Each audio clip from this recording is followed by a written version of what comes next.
SC ಮೀಸಲಾತಿನ 17% ಇಂದ 15%ಗೆ ಸೀಮಿತಗೊಳಿಸಿ ಮೊನ್ನೆ ಅಷ್ಟೇ ಸರ್ಕಾರ ಸಚಿವ ಸಂಪುಟ ಸಭೆಯಲ್ಲಿ 101 ಎಸ್ಸಿ ಉಪಜಾತಿಗಳಿಗೆ ಒಳ ಮೀಸಲಾತಿ ಹಂಚಿಕೆ ಮಾಡಿತ್ತು.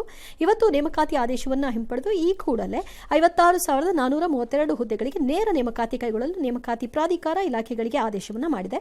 ಸರ್ಕಾರದ ಈ ಹೊಸ ಮೀಸಲಾತಿಗೆ ಆರ್ಥಿಕ ಇಲಾಖೆ ಕೂಡ ಒಪ್ಪಿಗೆಯನ್ನು ಕೊಟ್ಟಿದೆ. ಓಕೆ, ಏನು ಅಂದರೆ ಇವತ್ತೇನು ಹೊಸದಾಗಿ ಏನು ಮಾಡಿಲ್ಲ ಸರ್ಕಾರ, ಮಾಡಿರುವುದಕ್ಕೆ ಕಾನೂನಿನ ಸ್ಪಷ್ಟ ರೂಪವನ್ನು ಕೊಟ್ಟಿದ್ದಾರೆ. ಅಂದರೆ ಆಡಳಿತಾತ್ಮಕ ನಿರ್ಧಾರವನ್ನು ಕಾನೂನು ಪ್ರಕಾರದಲ್ಲಿ ತಂದಿದ್ದಾರೆ. ಇದು ಈಗ ಇದನ್ನು ಯಾರು ಒಪ್ತಾರೆ ಅವರು ಒಪ್ಪಬೇಕು, ಯಾರು ಒಪ್ಪಲ್ಲ ಅನ್ನೋರು ಒಪ್ಪಲ್ಲ ಅನ್ಬೇಕೀಗ. ಯಾಕಂದರೆ ಮೊನ್ನೆವರೆಗೂ ಹೇಳಿದ್ದನ್ನು ಚಾಲೆಂಜ್ ಮಾಡೋಕ್ಕಾಗ್ತಿರಲಿಲ್ಲ, ಈಗ ಇದನ್ನು ಚಾಲೆಂಜ್ ಮಾಡ್ಬೋದು. ಈ ಆರ್ಡರ್ನ ಅದು ಅವ್ರಿಗೆ ಬಿಟ್ಟಿದ್ದಿತ್ತು, ಮಾಡಲಿಕ್ಕಿಲ್ಲ. ಯಾಕಂದರೆ ದೊಡ್ಡ ಡ್ಯಾಮೇಜ್ ಇಲ್ಲವಂತೆ. ಎಡಗೈಗೆ 5.25, ಬಲಗೈಗೆ 5.2. ಅಲೆಮಾರಿದೊಂದು ಸಮಸ್ಯೆ ಆಗ್ತಿರೋಂಗೆ ಕಾಣಿಸ್ತಿದೆ. ಒಟ್ಟು 4.5% ಕೊಟ್ಟಿದ್ದಾರೆ ಅಲೆಮಾರಿ, ಅರೆ ಅಲೆಮಾರಿ ಸ್ಪರ್ಶ ಜಾತಿಗಳಿಗೆ. ಅದರಲ್ಲಿ 20% ಏನೋ ಕೊಟ್ಟು, ಆ 20%ಅಲ್ಲಿ ಅಲೆಮಾರಿನವ್ರು ಯಾರು ಬಂದರೆ ಕೊಡಿ, ಅವ್ರು ಯಾರೂ ಬರದೇ ಇದ್ದರೆ 59 ಅತ್ಯಂತ ಹಿಂದುಳಿದ ಜಾತಿಗಳಲ್ಲಿ ಸೇರಿದವ್ರು ಯಾರೂ ಲಭ್ಯ ಆಗದೇ ಇದ್ದರೆ ಆ ಹುದ್ದೆಗಳನ್ನು ಇತರೆ ಜಾತಿಗಳಿಗೆ ಕೊಟ್ಟುಬಿಡಿ ಅಂತ ಹೇಳಿದಾರಂತೆ. ನೀವು SC/STಗಳಲ್ಲಿ ಬ್ಯಾಕ್ಲಾಗ್ ಆಗಿ ಯಾರೂ ಬರದಿದ್ದರೆ, ಹಿಂದೆ ಇತ್ತಿದು why did backlog came? Backlog ಬಂದಿದ್ದಿದ್ದೇ ಅದಕ್ಕೆ. ಬ್ಯಾಕ್ಲಾಗ್ ಬಂದಿದ್ದು ಯಾಕೆ?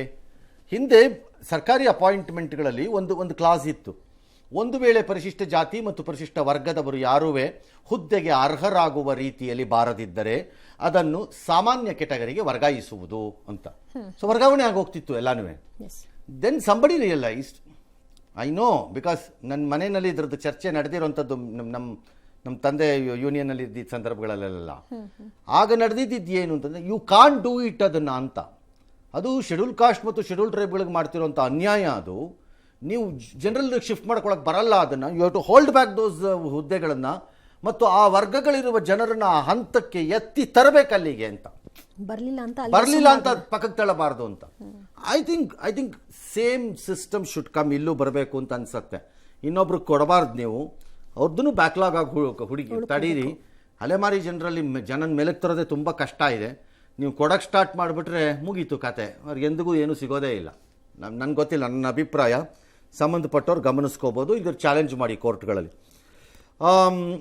ಇನ್ನು ಮುಂದೆ ಹೈಕೋರ್ಟ್ SC/ST ಹೆಚ್ಚಿರುವ 24% ಮೀಸಲಾತಿ ಪ್ರಮಾಣ ಒಪ್ಪಿದ್ರೆ 6%, ದ್ಯಾಟ್ಸ್ ಎ ಡಿಫರೆಂಟ್ ಇಶ್ಯೂ. ಅದನ್ನು ಕಾಂಗ್ರೆಸ್ನವ್ರು ಮಾತಾಡಬಾರ್ದು, ಬಿಕಾಸ್ ಅದು BJP ಅವ್ರದ್ದು. ಮುಸ್ಲಿಮರಿಗೆ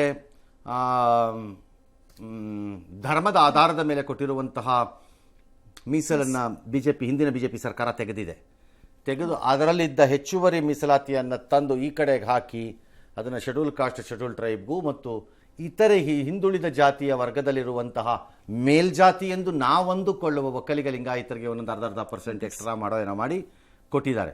but that has to be accepted supreme ಕೋರ್ಟಲ್ಲಿ. ಅಂದರೆ ಹೌದು, ಧರ್ಮದ ಆಧಾರದ ಮೇಲೆ ಮೀಸಲಾತಿಯನ್ನು ಕೊಡಲಿಕ್ಕೆ ಬರೋದಿಲ್ಲ ಅಂತ ಅದಾದರೆ ಅದಾಗತ್ತೆ. ಆಗ ಆಟೋಮ್ಯಾಟಿಕ್ ಆಗಿ ಅದು ಈ ಕಡೆಗೆ ಬರಬೇಕು. ಆಗ ನಾವು ಮಾಡಿದ್ರಿಂದ ನೀವು ಮಾಡೋದ್ರಿಂದ ಅನ್ನಕ್ಕಾಗಲ್ಲ, ಅದು ಅವ್ರಿಗೆ ಹೋಗ್ಬಿಡುತ್ತೆ. ಅವಾಗ ಕ್ರೆಡಿಟ್ ಇವ್ರದಲ್ಲ. ಎಸ್.